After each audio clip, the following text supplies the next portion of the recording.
Hi, welcome once again to the Beer Temple. Just me this time, going solo. I am Chris Quinn, and this is episode 59. It'll be 59 and 60. I'm making this into a two-parter. I've got quite a lot of beers here, but we're dealing with one of the granddaddies of the style, of beer styles in American craft brewing. That, of course, is the IPA. I've had some IPAs on the show before, but I really wanted to just take a whole bunch of them and drink them all side by side and see how they compare to one another and how they compare to what the style typically can be or is. And I don't know, maybe I've had a lot of the battle of those in the last couple episodes, so maybe I'll declare a winner between the two shows. So yeah, I have 6 beers that I tried to have somewhat available throughout the country, or yeah, 7 beers. Margaret's watching. She's already backseat hosting, silently giving me like, you know, like Three Stooges stuff, little hand signals to me. Now I know that there's 7 bottles. I was getting to that. So I picked 6 IPAs that are somewhat easily available across the country or have good distribution, maybe with the exception of one.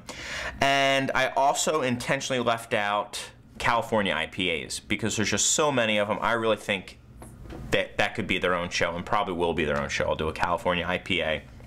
Sorry guys, if you think you can't have an IPA show without some California ones, this ain't the show for you. But we have a lot of really fun ones, plus a 7th late entry sent in by friend of the show. I just got it today, Bill from Delaware. So he sent me a bunch of Delaware beers, and he sent me an IPA. So I said, hey, why not throw it into the mix? So I guess what I'll do is just kind of chop it. I don't really have it in any order. I'll chop it right here, and this is what I'll do on the first today, and then I'll do the next 4 on the next episode that I have coming up. Because I wanted to talk just a little bit about the history of the style. I know you guys really like it when I go a little bit into where these beers came from. And a lot of people know the IPA story, so I'll go over it briefly. And if you have any other questions about it, you can leave comments on craftbeertemple.com and let me know. I can answer them for you. So, IPA. It is a British style. Started really in the, I'd say, early 1800s. To mid 1800s, even into late 1800s, was really the heyday for the style.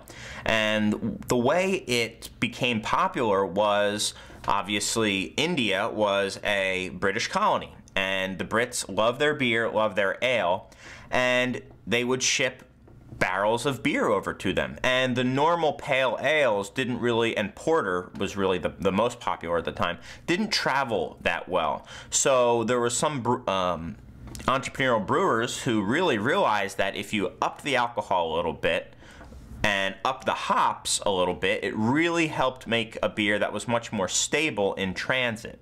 And what happens is beers that are higher in alcohol age more gracefully. They don't spoil as quickly because it's harder for some of these bacteria to live in that alcohol high environment.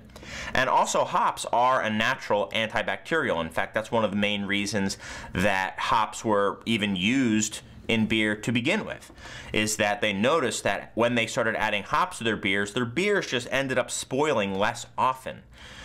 So what would happen is these guys would brew the beer in England and cask it, and it really would not taste very good by most accounts when it was fresh. It was not the trip in on the sea voyage over to India was part of the trip. Are you okay? You're intently looking at something. Probably Max. I'm sure she's looking at Max with doe-eyed. Anyway, where was I? I'm getting distracted by my audience. So these beers were meant to actually mature during the course of the several-month voyage, where it would actually be quite hot. I mean, it would be boiling hot. They obviously didn't have any sort of temperature control on those ships. It'd be rocking around, getting jostled, so the yeast and everything would just be kind of getting tossed around the whole time. And by the time it made it to India, it was tasting very great. It had mellowed out a little bit. It had matured. And by a lot of accounts, it actually had some nice vinous qualities to it, some wonderful fruity and obviously bitter flavors, and really just a wonderful beer that became very, very popular and really became a big staple beer style for England in general. And then lager came around and pretty much decimated it overnight. There's a really good book that I'll do a book review on sometime, all about India Pale Ale. That is just a great read. It's called Hops and Glory by Pete Brown. So if you want to learn more about it, that's really the best place to go. Awesome, awesome book. All right, that's the history of IPA. What does IPA have to do with that now? Absolutely nothing. There are English IPAs, there are plenty of them, but if you're asking me, today the time and place for IPA is America and the American style of IPA, which is even more bitter than the English styles. And then you have then you'll have English style American IPAs, and then you'll have American style IPAs. Both are more bitter than the English style if they're brewed in America in general. But some of them can be tropical and very, very hoppy, where others are more spicy and herbal and earthy like an English style, and also more balanced, where there's a balance between the malt and the hops. And really that malt backbone is something that you want, and it's one of the things that to me differentiates just a pale ale from an India Pale Ale. It's going to be more bitter, but there's also going to be more of that malt for the hops to play against. Wonderful style, and really a tough one. I mean, today, if you are going to brew an India Pale Ale and you are an American craft brewer, you better have your stuff together, because there are so many good IPAs out there that to put a bad one on the market, to me, I think is really foolhardy. I think a lot of craft brewers feel like they need to, but in my mind, just don't have one if you're not going to cut it. So my hope here is that they're all going to be pretty good, and we'll just get going. Starting out with the Brooklyn East India Pale Ale. Makes me think that this is probably in the British style. I'm just looking to see a version of Sturdy Ale. 1820s, By the Joy. Oh, okay, there you go. It pretty much gives you the little story that I gave you, much more concisely.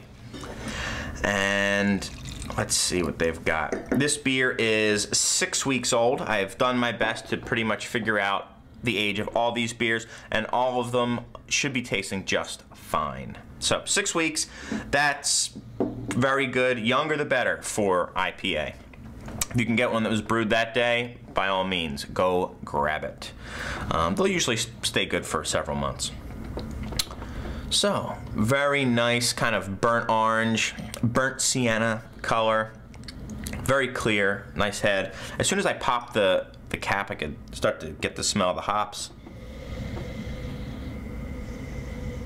Really nice. You are getting the play of the malt and the hops in the nose, which is a good sign, but on the forefront are the hops, and they are the herbal hops. They taste like they are probably American hops, but not the super crazy Amarillos and Citras of the world.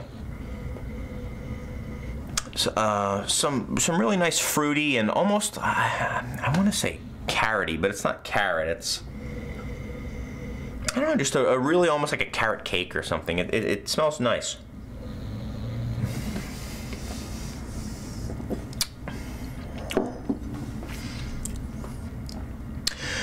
Very good, very balanced beer, not too bitter. The first thing you get is a nice kind of floral pop from the hops, a little bit lemony, a little bit orangey. Yeah, that marmalade, that's what I was thinking.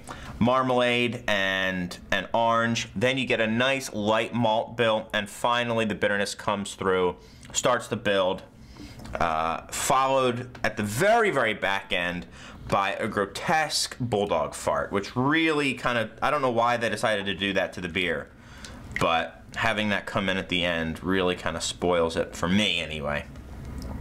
But a good showing from Brooklyn. I'm gonna go 91 with that. It's a good everyday sipper.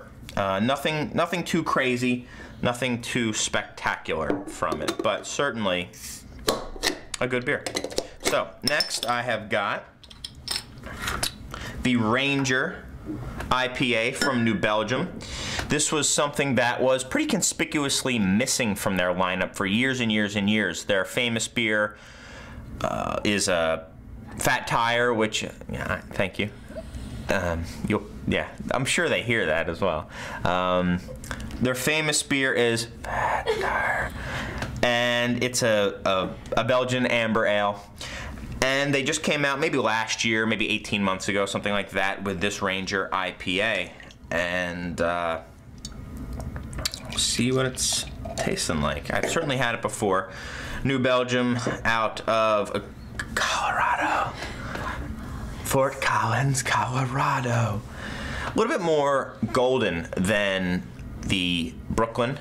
Nice kind of gold color. Again, very, very clear. Nice white foam to it. And this one, you are getting more of the tropical hops in it.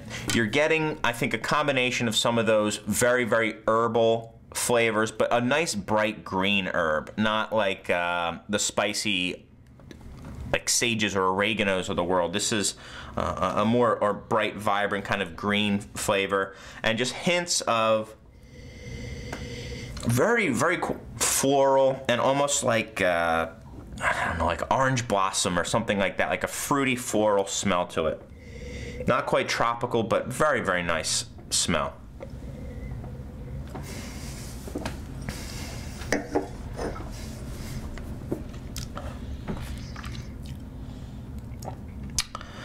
So this beer is much more hop focused. So if you are a hop lover between the two, this is the one that you might want to gravitate towards. What you're getting in the nose is exactly what you're getting on the palate as well. You're getting really lovely fruit and herb flavors from the hop. The malt bill is pulled back a little bit. It's really taking much more of a second seat to the hops. Good amount of bitterness as well. Very clean bitterness. Not quite as bitter, I think, as the Brooklyn was. But then again, it doesn't have the malt there. And you can't have something that's too bitter unless you have the malt to back it up. So all in all, it is balanced in that sense. It's less bitter, but it's also less malty as well. And the reason they do that, I think, is just so the hops really shine. And they do. This is has a Best By date of March, so like mid-March. So my guess is it's probably about an 8-week-old, 2-month-old beer. Very drinkable. Usually craft brewers give about a 4-month lifespan. Some go to 6. So they're saying Best By, 2 months from now. My guess is it's 2 months old. It could be 4, but my guess is that they have a 4-month shelf life. So that would make this a 2-month-old beer, and it's tasting great.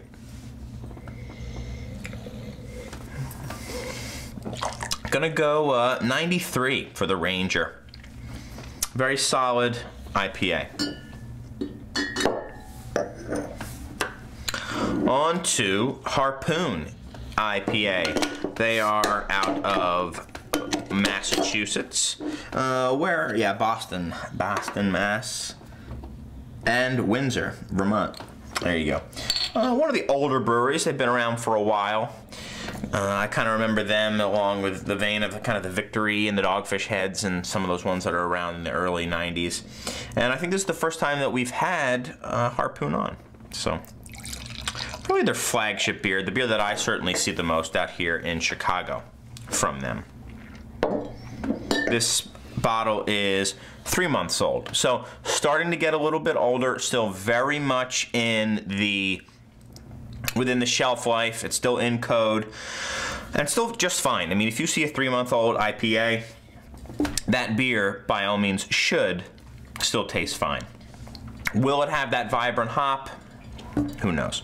Some beers hold up better than others. So this beer, very similar to the Ranger, maybe even a little bit lighter. Not quite straw, but it's kind of a golden straw color. Not quite as much foam coming up when I'm agitating the beer a little bit, but nice looking beer. Completely different hop, or a completely different profile all around on this beer. Very orangey, and I don't mean marmalade, I mean like orange peel, like a fresh orange peel too, not like a curacao, like a sweet orange peel.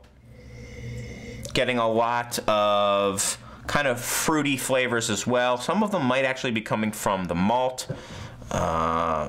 Yeah, kind of like a sweet, biscuity note to it. And I'm getting almost like a little bit of like a circus peanut flavor to it as well. Do you remember those like squishy orange peanut candy things? They're called circus peanuts. They're like fluffy marshmallow things. Getting a little bit of that in here. Definitely getting that.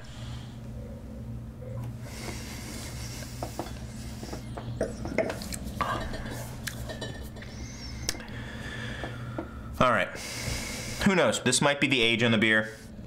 I mean, we had a 6-week-old, 8-week-old, and now 12 weeks. Even so, I mean, the difference between this and that, it would have fallen off quite a bit. There are some hops right in the front, and then it kind of just drops off a cliff. There's really nothing for the hops to sit on, and the hops aren't that spectacular to begin with.